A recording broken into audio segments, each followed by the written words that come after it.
Hey, everybody, welcome to this episode of the Disc Golf Answer Man.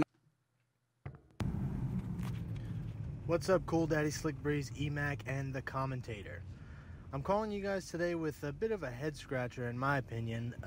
Walked into my dad's house this weekend, a bit angry, because I saw on ESPN 2 they were covering a cornhole tournament.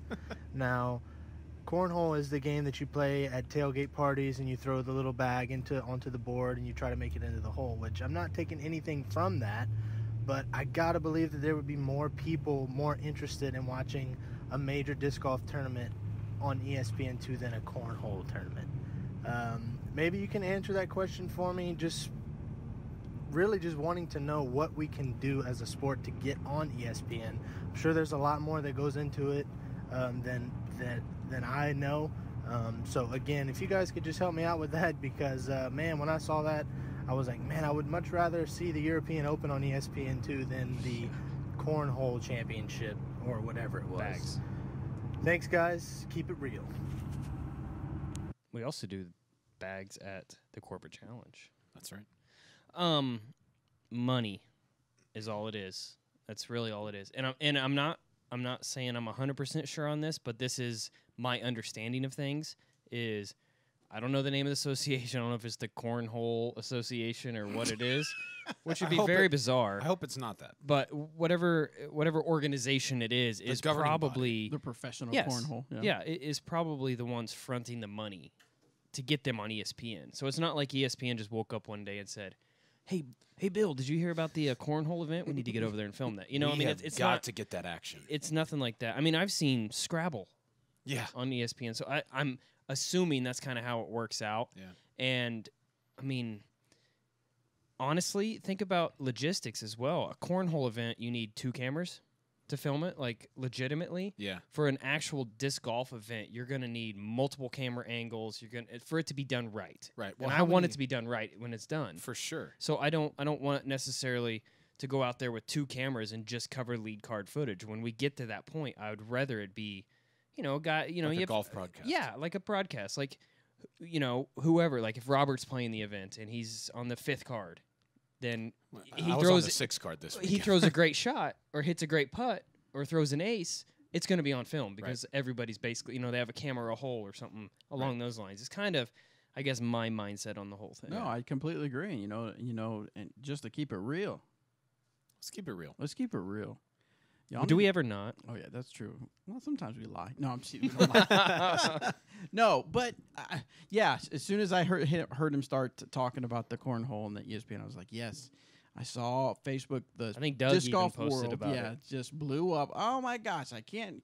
Y'all need to just calm down. Okay, there's something that Terry Miller said one time, and I kind of agree with it. What? I know. First time ever, amazing. though. Wow. So he said, maybe we just, and I think he got it from somebody else, but maybe we just aren't as cool as we think we are. And what he really is getting to that with is, yes, in your world, in your sphere, in your bubble, disc golf is amazing. Disc golf is everywhere. Everybody wants to play it. Disc golf is outside of the bubble, disc golf is life. Outside of the bubble, disc golf ain't much. Okay, so but now you're thinking, well, why cornhole? Why? And then I think it was the spelling bee was like whatever. That's really cool. I enjoy watching those. Right, but those a lot of kids people were are so like, much why? smarter than me. Why is the spelling bee so much more popular? Why can't disc golf be? Eric is right. The entry to cornhole is practically zilch. Yeah, right. I mean, the equipment you need is hardly anything. I mean, you can go to Walmart and buy for $12 a super simple. Everybody's dorky played one. it at a tailgate or everybody's a backyard played or it. whatever. Anybody can play it. Right. The rules aren't that hard, and like Eric said, you need what, 2, maybe 3 if you're going to get fancy cameras. Yeah. How many cameras do you need for a golf broadcast right now? I mean, like traditional. Yeah. I mean, there's 30, 40. There's multiple cameras on every hole. Yep. Not to mention there's cameras that are just like these set up on the broadcasters. Right. I mean, there's you probably definitely more than 40. Yeah, I would assume.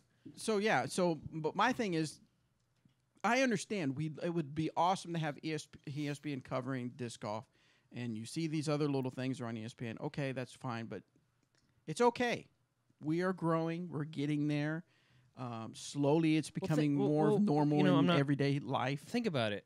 2 years ago we weren't on ESPN, right? Right. And then what was it? 2 years ago that Nate was featured on the top 10. Mm-hmm.